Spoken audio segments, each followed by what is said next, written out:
Don अखबार में 6 महीने इंटर्नशिप भी की। अच्छा। और मेरा बहुत ज़्यादा शौक था कि जी मैं जर्नलिज्म ज्वाइन करूं।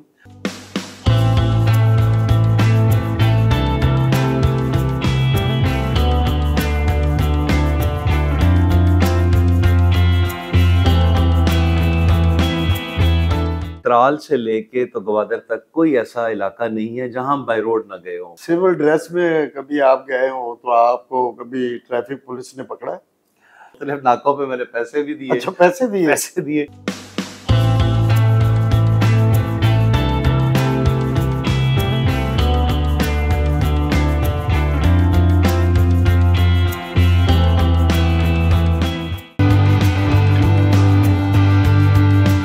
बिस्मिल्लाहिर्रहमानिर्रहीम।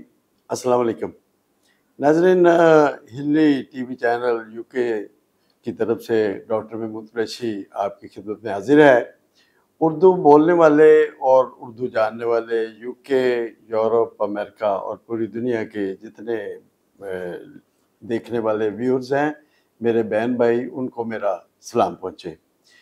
हमारा ये जो प्रोग्राम है इसका मकसद वाहिद ये है कि पाकिस्तान में ऐसी पर्सनालिटी से रूह शनास करवाना है जिन्होंने कोई बड़ा काम किया है। वैसे तो बड़े काम तो पूरी दुनिया में लोग करते हैं, लेकिन पाकिस्तान, ख़ास तौर पर पाकिस्तान में रह के और महदूद वसाइल में रह के बड़ा काम करना ये बड़ी बात है। तो आज हम महबूब असलम लिल्ला साहब के पास आए हैं। डीआईजी हैं पुलिस ट्रेनिंग कॉलेज लाहौर के। तो इन्होंने अपनी एक फाउंडेशन भी बनाई हुई है। तो मुझे इत्तेफाक हुआ कि यहाँ मैं तीसरी चौथी दफ़ा आया हूँ, तो जो हालात आजकल मैं देख रहा हूँ, जो सब्ज़ा और खूबसूरती देख रहा हूँ, वो पहले नहीं थी। तो ये सारा कुछ कैसे हुआ और ये अपनी फाउंडेशन जो है वो कैसे चला रहे हैं, कैसे इनके जहन में आया? तो जनाब प्रोग्राम का आगाज़ करते हैं। जनाब अस्सलाम वालेकुम। अस्सलाम वालेकुम प्रेशर, बहुत शुक्रिया आपका जी। अच्छा जनाब लिल्ला साहब, आप लिल्ला क्यों कहलाते हैं? हमारी ये सब कास्ट है जी, जटों की सब कास्ट है जी। और जब आप मोटरवे पे जा रहे होते हैं तो एक लीला इंटरचेंज आता है, लिखा हुआ आता है। तो that is my native village जी। और हमारी सब कास्ट। तो आप कहाँ और कब पैदा हुए? मैं सरगोदा में पैदा हुआ जी, और मेरी जो बेसिक स्कूलिंग है वो पीएफ कॉलेज सरगोदा से है। जी। Then my father was in civil aviation, तो वी शिफ्टेड टू लाहौर, और उसके बाद फिर मैंने गवर्नमेंट कॉलेज से मास्टर्स किया माशाल्लाह। और उसके बाद सीएसएस का सिविल सर्विस पे आ गया। तो शादी जो है वो अरेंज मैरिज या लव मैरिज की? नहीं, purely it was arrange marriage. मुझे बड़ी अच्छी तरह याद है अच्छा। कि वो मंगनी से एक दिन पहले मेरे भांजे भतीजों ने, उस वक्त मैं एएसपी था और एएसपी की तनख्वाह उस वक्त मेरे ख्याल 32-33 हज़ार रुपये होती थी। जी जी। तो उन्होंने मुझे कहा जी 25,000 रुपये दें तो हम आपको तस्वीर दिखा देंगे। अच्छा। तो मैंने कहा साम के रखो अपने कॉल में, कल आप ही देख लेना। तो we never saw each other before अच्छा, आवर तो मैरिज। भाभी से आप पहले नहीं मिले थे? नहीं, मैं कभी नहीं। अच्छा, तो भाभी फैमिली से हैं, बाहर से हैं? वो बड़ाइच फैमिली है। ठीक है। वो भी बेसिकली सरगोदा के ही रहने वाले हैं, बट जो मेरे फादर इन लॉ थे मेजर रशीद बड़ाइच, वो सारी उम्र लाहौर में ही रहे। तो अच्छा। बेगम की जो सारी स्कूलिंग है, एजुकेशन है, she has done masters in psychology तो लाहौर कॉलेज से, तो वो उनकी सारी एजुकेशन जो है वो लाहौर से ही। अच्छा लिल्ला साहब, माँ बाप तो सबको ही बड़े प्यारे होते हैं, तो आप सच सच बताइए कि वालदा से डर लगता था या फादर से? हमारे ज़माने में ना जब हम बचपन में होते थे ना तो माएँ अक्सर कहती थी कि आ ले तेरा प्यो तो मैं तेनू दस लैंदी हां। तो वो वालिद साहब का एक डर ज़्यादा था, लेकिन I was youngest in the family, जी। तो मैं ज़रा लाडला था थोड़ा-सा। अच्छा। तो कोई वालिद साहब के साथ भी ताल्लुकात अच्छे ही थे, अच्छा। माशाल्लाह बहुत प्यार करते थे। तो बल्कि जब वालिदैन चले जाते हैं तो फिर उनकी अहमियत का एहसास होता है। तो दोनों से मेरा बहुत ज़्यादा प्यार था और दोनों ने मुझे बहुत, सबसे छोटा भी था, जी। बहन भाइयों ने भी बहुत प्यार तो दिया। कितने बहन भाई आप? हम माशाल्लाह 4 भाई हैं जी। बड़े भाई रिसेंटली रिटायर हुए हैं एज मेंबर एफबीआर, वो भी सिविल अच्छा। सर्वेंट हैं, और एक भाई कनाडा होता है, एक लाहौर होता है, और 4 सिस्टर्स हैं। अच्छा। तो we are 8 brothers and sisters. बिल्कुल ठीक है।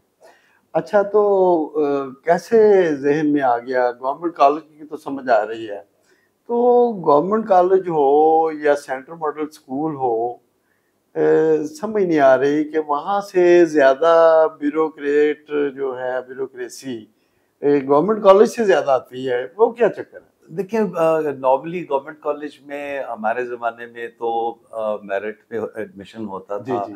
और मेरे पास तो एक सोर्स ऑफ इंस्पिरेशन थी। मेरे जो सबसे बड़े भाई हैं, जो मेरे अभी रिटायर हुए, वो मुझसे 12 साल बड़े हैं। तो वो जब मैं मैट्रिक में था तो उस वक़्त वो सीएसएस कर चुके थे। तो वो मैं देखता था कि जी उनके दोस्त आ रहे हैं। और फिर मेरा रूरल बैकग्राउंड है, तो मेरे पेरेंट्स दोनों की बहुत ज़्यादा ख्वाहिश थी कि हमारा कोई एक बेटा पुलिस सर्विस में जाए।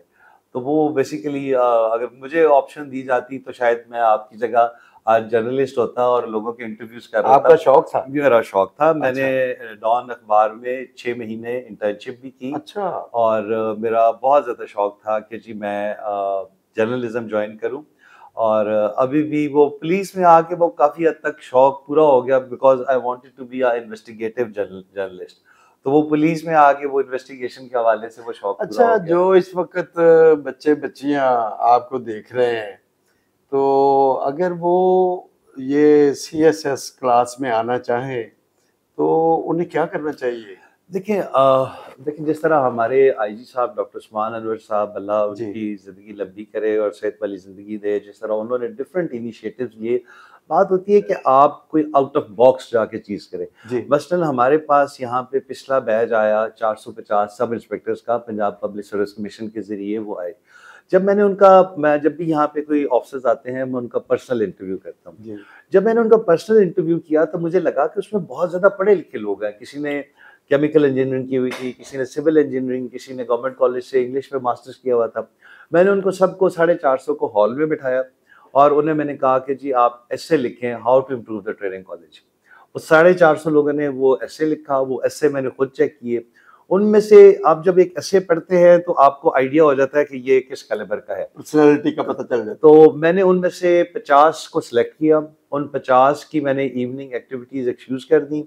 उनके लिए मैंने डिफरेंट यूनिवर्सिटीज से पर्सनली रिक्वेस्ट करके टीचर्स को शाम को बुलाना शुरू कर दिया। उनको मैंने सीएसएससी क्लासेस शुरू करा दी यहीं पे कॉलेज में। उन 50 में से 22 ने एग्जाम्स दिया और उनमें से 5 आज माशाल्लाह सिविल सर्वेंट हैं। है। वाह, जबरदस्त। तो वो आप तो लल्ला साहब, आपको खाने में क्या पसंद है? कौन सी डिश अच्छी लगती है? मैं मटर कीमा शौक से खाता हूँ। वैसे मुझे कुछ भी मटर कीमा। मटर कीमा मैं शौक से खाता अच्छा। हूँ, लेकिन और कीमे में शिमला मिर्च भी डाल दी जाती है, वो भी ठीक है? वो अच्छा लगता है। लेकिन I am very easy going man. मैं बिल्कुल फरमाइश नहीं करता कि जी अच्छा। ये खाना है वो खाना है। अच्छा, कभी आप घर जाएं तो भाभी ने जो कोई डिश बनवाई हो तो, या खुद बनाई हो तो आपको वो पेश करे, कभी ऐसा भी हुआ कि आपको पसंद नहीं आई? नहीं, मेरा नहीं ख्याल जिंदगी में। मैंने आपको बताया, मुझे वो कद्दू दे दे मैं शौक से खा लेता हूँ, दाल दे दे मैं शौक से खा लेता हूँ। तो मेरी कोई सच, I am not a food lover, कोई ऐसा वो खास अच्छा। नहीं है। जो मिल जाए वो अच्छा लल्ला साहब, बड़ा खूबसूरत पाकिस्तान है। मैं बाहर की कंट्री में भी गया हूँ, यकीनन आप भी गए होंगे। तो पाकिस्तान का शुमाली इलाका जात बड़े खूबसूरत है। तो आपको पाकिस्तान का ज्यादा खूबसूरत हिस्सा कौन सा आपको पसंद है? देखिए, मैं पहले बहुत ज़्यादा ट्रेवल करता था बच्चों के साथ और खुद गाड़ी चलाता हूँ जब बच्चे साथ होते हैं। तो हमने चित्राल से लेके तो गवादर तक कोई ऐसा इलाका नहीं है जहां हम बाय रोड ना गए हों। तो वो सारा एरिया मैंने देखा हुआ है। पाकिस्तान सारा बहुत खूबसूरत सारा है, ही खूबसूरत है। बहुत खूबसूरत है। तो लैला साहब, पाकिस्तान तो यकीनन खूबसूरत है। तो सिविल ड्रेस में कभी आप गए हो तो आपको कभी ट्रैफिक पुलिस ने पकड़ा है? वो एक किस्सा बड़ा मशहूर हो चुका है ऑलरेडी। जी। वो मैं इस्लामाबाद में पोस्टेड था। अच्छा। तो वो शाम को मैं और बेगम, हमारी नई नई शादी हुई थी। तो वो मैं उस वक्त इस्लामाबाद में एसपी था। तो अच्छा। नया नया एसपी प्रमोट हुआ था। तो बहुत सारे लोग पुलिस वाले अभी मुझे पहचानते नहीं थे। जी जी। तो वो उन्होंने मुख्तलिफ नाकों पे मुझे रोका और मुख्तलिफ नाकों पे मैंने पैसे भी दिए। अच्छा, पैसे दिए? पैसे दिए। यानी एसपी साहब जो है वो ट्रैफिक पुलिस वालों को पैसे नहीं, दे रहे हैं? ट्रैफिक पुलिस नहीं, ये जो नाके लगा के अच्छा, पुलिस, नाके लगा उनको के। पैसे ठीक दिए। है। फिर वो जब 7वें नाके पे मेरी बस हो गई तो फिर मैंने वायरलेस मैसेज कराया। मैंने कहा इन सबको लेके जरा मेरे दफ्तर आ जाओ। सही है। अच्छा। तो that was a interesting issue. हाँ हाँ हाँ। लेकिन अल्हम्दुलिल्लाह मैं आई ट्राई कि जी मैं कोई ट्रैफिक की वायलेशन ना करूं। शाम को जब खुद अपनी प्राइवेट गाड़ी जी चलाता जी। हूँ तो जिंदगी में मेरा कभी चलान नहीं हुआ। और ये नहीं कि मैं इंट्रोड्यूस कराता हूँ कि मैं हाँ ये हूँ मैं वो हाँ हूँ। हाँ। तो I try to abide by the traffic rules. मैं इससे पहले मोटरवे पुलिस में था वहां जाके मुझे उससे पहले आदत नहीं थी। अब मैं जब भी गाड़ी में बैठता हूँ तो पहला काम ये करता हूँ कि सीट बेल्ट लगाता हूँ। बिल्कुल तो ठीक है। ये बड़ी इंपॉर्टेंट चीज है, लोगों को सीट बेल्ट यूज करनी चाहिए। सीट बेल्ट लगाने का फायदा क्या है? देखिए, सीट बेल्ट अगर आप लगाते हैं ना तो आप कोई सीवियर इंजरी से आप अच्छा, बच जाते हैं। अच्छा। पाकिस्तान में जितने एक्सीडेंट्स हो रहे हैं उनमें 80% में मोटरसाइकिल इन्वॉल्व है। जी, जी। तो मोटरसाइकिल वालों को चाहिए कि खुदा के वास्ते हेलमेट पहने, ठीक। बहुत इंपॉर्टेंट है। 80% एक्सीडेंट्स में मोटरसाइकिल इन्वॉल्व है। बिल्कुल ठीक है। तो मोटरसाइकिल सवारों को चाहिए हेलमेट पहने, और जो गाड़ी चला रहे हैं वो सीट बेल्ट पहने। आपको खुदा न खास्ता किसी चीज से आप हिट करते हैं तो आपका सर आगे स्क्रीन के साथ जी, जाके नहीं टकराता, तो बिल्कुल ठीक आप है। किसी सीरियस इंजरी से बच सही सकते है। हैं। अच्छा डीआईजी साहब, जैसे मैंने अपने प्रोग्राम के इंट्रो में कहा है कि मैं चौथी दफ़ा यहाँ आ रहा हूँ। पहले ये हालात नहीं थे, तो ये कोई साल, 1.5 साल में ये इतनी ज़्यादा चेंज कैसे आ गई? और ये इसके लिए तो फंडिंग की ज़रूरत होती है, तो आप फंड कहाँ से ले रहे हैं? देखिए, जब आयशा मैं पंजाब में आया तो आयशा बहुत ज़्यादा माशाल्लाह प्यार करते हैं, तो उन्होंने मुझे डिफरेंट ऑप्शंस दी। तो बिकॉज़ जो आपने शुरू में ज़िक्र किया, फाउंडेशन मैं नहीं चला रहा, मेरी बेगम साहबा चला रही हैं, अलमरा के नाम से सर फाउंडेशन। फाउंडेशन की तो बात बाद में करेंगे। ये मैं जो कॉलेज जहाँ कॉलेज बैठे का हैं। मैं आपको बताने लगा जी, हूँ जी। कि वो मेरा पैशन है। वैसे पहले जब मोटरवे में था तो उसका भी जो ट्रेनिंग कॉलेज है उसका मैं कमांडेंट था, उसका भी हमने बहुत स्टेट ऑफ द आर्ट नक्शा चेंज कर दिया। मैं यहाँ पे जब आया तो इसके बहुत मतलब बुरे हालात थे, मेस खराब थे, और स्टील के ग्लास भी नहीं थे। तो फिर कुछ आप हम अफसरान जो हैं वो ज़्यादातर जो है ना वो अपना ज़ाती फ़ायदा देखते हैं कि अगर आपका मसलन एम्प्लॉयर नासिक का मालिक जो है वो मेरे सगे भाइयों से बढ़ के मुझे अजीज़ है। जी। तो मैंने उन्हें फ़ोन किया, मैंने कहा उमर भाई मुझे कॉलेज के लिए क्रॉकरी और शीशा चाहिए। तो उन्होंने कहा मैं आपके पास एमडी का नंबर है, आप मुझे क्यों कॉल कर रहे हैं? अच्छा। तो मैंने कहा एमडी का नंबर? तो कहते हैं मैं भेजता हूँ आपको व्हाट्सएप पे। तो उन्होंने मेरा ही नंबर मुझे भेजा। तो अच्छा। उन्होंने कहा भाईजान मैंने आपको अपने जीएम का नंबर दिया हुआ है, तो उसको डायरेक्ट कॉल करके। तो ये सारा जितनी आप मेस में क्रॉकरी देख रहे हैं, शीशा अच्छा। देख रहे हैं, it was all gifted bye toy rustic. गोभी पेंट वालों ने हमें पेंट गिफ्ट किया, तो उससे हमने सारा कॉलेज पेंट किया। ग्री वालों ने हमें एसी डोनेट किए, तो अब हमारे मैसेज 5 मैसेज हैं, सारे सेंट्रली एयर कंडीशन है, बूफे सिस्टम है, शीशे की क्रॉकरी है, चम्मच कांटा है, और हमारा इवन कांस्टेबल नैपकिन के साथ खाना खाता है। सही। तो जब आप कोई चेंज लाना चाहें तो आप ला सकते हैं। मसलन ये देखें 1988 में ये ट्रेनिंग स्कूल बना था, 2006 में कॉलेज बन गया। जब मैं आया तो किसी एक हॉस्टल में एक एग्जॉस्ट फैन भी नहीं था, और 14-14 बंदे एक कमरे में घुसे हुए थे। जब आप इन्हें भेड़ बकरियों की तरह ट्रीट करेंगे, ट्रेनिंग देंगे, तो ये बाहर जाके लोगों से कैसे खुश अखलाकी से बात बिल्कुल ठीक। करेंगे? हमने एक सेट पैटर्न तय किया है कि एक कमरे में 6 से ज्यादा बंदे नहीं रखेंगे।